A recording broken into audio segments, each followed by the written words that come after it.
much for having me, guys. This is an awesome, awesome venue. I'm going to talk about a really complex topic, which is the electricity industry. And I've just been asked to halve it. So if you leave confused, it's kind of my fault, but it's not entirely my fault. And come and ask me questions at the end. And just while we're waiting for the slides, I co-founded Electron, my company, about 2.5 years ago. It's one of the first kind of energy blockchain projects. It's a huge amount now. I think we are kind of unusual. We've been really focusing on the enterprise side and on helping the existing grid operators engage the kind of billions of dollars worth of assets at the edge of the grid that essentially are not in today's market. We've been a little bit under wraps because we've been working on something big. We're going to be loud and proud and tell you guys a lot about it in June, and this is kind of like a spoiler. So there we go, I got it. So what we've built is essentially an exchange platform for electrical assets. And the issue with today's exchange platforms is they treat megawatt hours as fungible. And they just aren't fungible anymore. So we need a way to essentially access, create the visibility and transparency over all of the kind of new capabilities of those new assets at the edge of the grid. And we're not a peer-to-peer platform. We're sort of at enterprise level. We're going to be working with a lot of these peer-to-peer platforms. They're essentially becoming asset controllers and coming into this marketplace. What we need to do is kind of take this whole systems approach and bring the utilities along with us, because the energy industry, I mean, the electricity, it's not something you want to disrupt and kind of stop. It's a transition, not a revolution. So, see if I can do. Here we go. Here's my team. I have an amazing team. That's how we got where we've got today. My co-founder, Paul Ellis, he sits on the World Economic Forum Expert Network for Blockchain. He's built and run 2 big e-trading platforms. Paul Massara, our CEO, has run 2 of the biggest utilities in the world. And I am a woman on a mission. That's me. This exchange platform for energy is something that I've wanted to build for the last almost 10 years now. Since I came into renewables, I saw this problem brewing. And here's the problem. So this is the world for which our markets were designed, right? Kind of single, a couple of hundred huge factories exporting completely kind of standard power profiles, one-way power down to passive end consumers. We're already in this world. Essentially the Renewable Revolution has put tons of these distributed assets all over the distribution system. And so now power flows 2 ways. It's intermittent, there are constraints. Not all power is dispatchable. Some are behind traffic jams, which is something you New Yorkers should be used to. It's been a nightmare. And this is the world that we're going to, right? We've got so many more locational assets and constraints kind of brewing. We've got, every individual house is virtually going to become a micro power plant. And yet we've got a lot of assets that can help here. We've got batteries, we've got EVs kind of coming into the system. All they need is this kind of single unified price signal. Shall I import now or shall I export now? In order to actually help balance the system, bring down the costs and bring in more renewables. So why is that not happening? Well, there's really 2 key issues, and they're both around coordination and transparency. The first piece of information we've got to coordinate, there we go. The first piece of information we've got to coordinate is, what are the assets in the system? These assets are like invisible. What are they? Where are they? What are they capable of? Who's operating them? And this, information is split across thousands of silos today. The second piece, essentially, is, what does the grid want? Like, shall I import? Shall I export? I've got all this embedded optionality now with my batteries, with my solar panels. Again, this is fractured across lots and lots of different markets. I'm talking to the grid operator, the balancing operator, the supplier. There is no unified set of price signals today. And this isn't an issue we've been able to resolve. It's been very apparent we need this kind of single coordination platform. And before blockchain, we were kind of at a complete stalemate as to how to do this. Yeah. All of these coordination and transparency issues, just pushing up the cost of balancing the grid. It's not a cost your utility bears, it's a cost that's passed straight on to you. So essentially creating these coordinated supply and demand platforms saves over $800 billion in the next roughly 8 years. And most of that value gets returned to consumers in the form of lower energy bills. Some of it helps industries. I mean, they're making incredibly inefficient use of their assets too today, just by kind of sheer inability to see what needs to happen. And it also saves 1 billion tons of carbon. That's huge. So what is the platform? I'm going to kind of do this fast because here's somewhere to save a bit of time. But essentially, we've created the data architecture that enables the different kind of operators of these assets, the different silos, to coordinate the data around what the assets are, what they're capable of, create one kind of central place that names all these assets, gives them their unique identifying number, and coordinates the access permissions, kind of on and off blockchain. It also allows multiple parties to say what the assets are capable of. And as the markets for that capability evolve, they can go back and add that as long as they're licensed. It's a permission system. On the other hand, we've got the grid operators and essentially the market operators, the traders, who are looking for a whole bunch of different, potentially non-rival value components. So here's an example. Solar, like a lot of the big solar arrays have inverters. So they essentially have inertia embedded in them.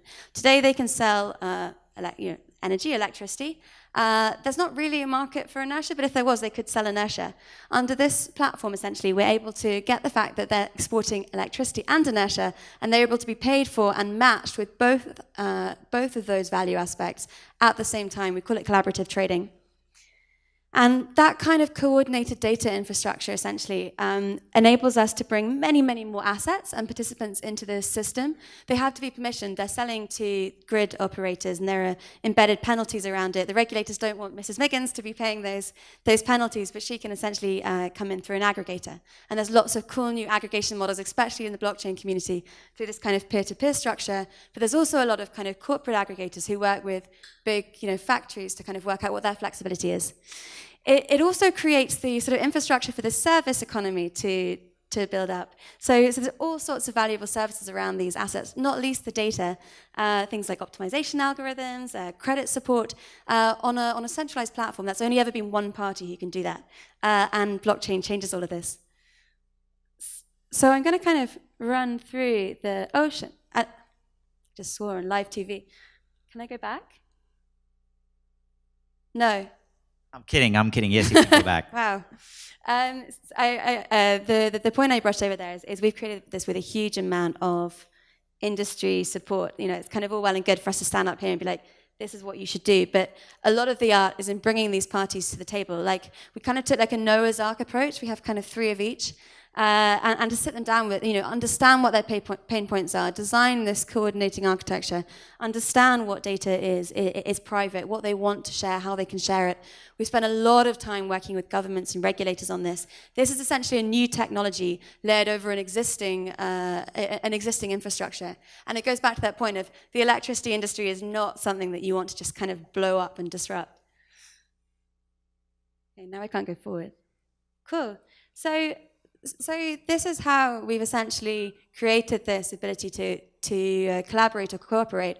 Blockchain's fundamentally changed the rules of the game. It can be a competitive advantage now to cooperate, to essentially pool liquidity. Previously, companies have been incentivized essentially to build their own platforms and kind of hoard their own liquidity. And that's a big contributor to this inefficiency and this lack of visibility in the system. So blockchain essentially just explodes these kind of 3 big trade-offs that have stopped us putting this all together. The trade-offs around how you structure your market, where the competition is, who the coordinating party is, and the trade-offs around this needs to be my platform, so I retain control of my market and my data. And then also, like, the energy industry is just moving so quickly. You sit down with these utilities and they're like, I don't even know what the products of the future are. So you've got to build the right data architecture that can evolve. We know what the assets are capable of. You guys can change what you're buying and kind of how and when you need it and how things are priced. So it's a huge, huge market size. Out of the electricity industry, we reckon about 20% of trades can happen on these kind of nearer real-time supply and demand platforms. And the monetization strategy for this, essentially, it's just like a normal exchange. There's a kind of trading fee, you want to keep it low, but then there's a kind of data fee and service fees and all sorts of competitive services that multiple parties can layer on top of that. How am I doing? Cool. And then, again, I know your time is tight, just briefly on the adoption strategy. This isn't an avocado, like it's not suddenly ripe. This is an 18-month build process for the first platform we're rolling out in the UK with a lot of those partners. Our strategy is essentially to form consortia, do the market design with the industry, and essentially roll it out together. So it's an 18-month build. During the 18 months, we're running out a lot of trial products. Our first trade is going to be announced next week. It'll be the first secondary capacity trade. We've got a whole bunch of other trials. A lot of this is kind of, essentially non-dilutive government funding as well. This is a market that the governments and regulators and all trading parties essentially want or need to exist. We've also got a second market lined up, the consortium. We're hoping to be announcing that probably in the next month. We're already talking to a bunch of other utilities in a bunch of other markets. And that's it for me today. Thanks very much for listening. Hope to be speaking to you all in June. Jojo, I have a question. Oh, yeah. Why do you need a consortium? So the tech is about 30% of the difficulty. 70% is the market design. And you want to make sure that you've got, and this really is like maybe not a nice thing to say here, but the market design is so hard. We're essentially unpicking years and years of stalemates. You've got to work with the guys who know the markets, who know the systems, who know what kind of products they're going to want to trade, and who know what the kind of sticky mess of data silos of today look like. But why do you need the consortium? Oh, because it's an exchange. Essentially, it's how you guarantee the liquidity of the exchange. I see, but let's say if you wanted to use the product in Afghanistan or in Puerto Rico, could they not do that? So you absolutely can, but the exchange is only valuable when you have the liquidity on it. So it's really about, and what blockchain allows you to do is create the incentive structures that get the parties who are operating their own siloed pools of liquidity to essentially pool and all come together. And giving the utilities ownership of that really kind of advances that cause. And why wouldn't the consortiums just do this by themselves? Why do they need Electron for that? So I think it's more the kind of independent facilitator. There's a huge amount of soft IP in knowing how to work with these parties, how to essentially bring them along, how to design these new projects, how to talk to the thing. And then we also have a bunch of hard IP in that kind of patented platform system. Right. Well, I kind of take a look at it from like the old Y Combinator thought process here, that every time a startup engages a big giant or a big whale or a big consortium, things just grind to a halt. They'll ask for legal documentation, some studies, some research. For a startup, it looks like you're doing a lot of work, but what happens is 6 months go by and you're like just spinning your wheels. Do you see that happening in your processes and biz dev with the consortium? No, so look, without engaging, let's be really clear about the electricity industry for anyone who's worked in it. Without engaging the big utilities, all you can do is change the financial flows at the top, kind of on the back end. That doesn't solve this inefficient dispatch of assets problem. Like, you've really, really got to be working with the grid operators to do that.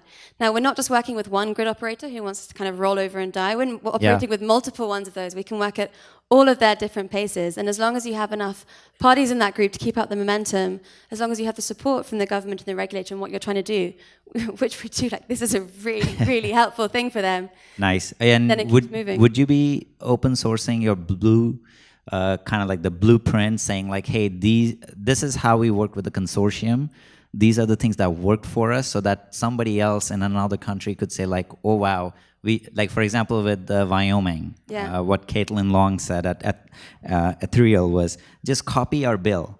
Just copy the bill for your state, so you'll have all the verbiage, so you already have a head start. Don't rewrite the bill. So in a similar analogy, would we be able to take the knowledge base you're creating by working with the consortium, so somebody else could then go to another country and say, hey, we could get a head start? I don't think open sourcing soft IP tends to deliver very good results. Okay. But we're intensely collaborative. There's a whole bunch of developing emerging markets who we're essentially working with, kind of advising to help do similar things. Got it. And then we're partnering with the people who really, really care about doing things in those countries. Cool. Well, thank you for that presentation, and we hope to see your next milestones. Thanks very much. Thank you, Jojo.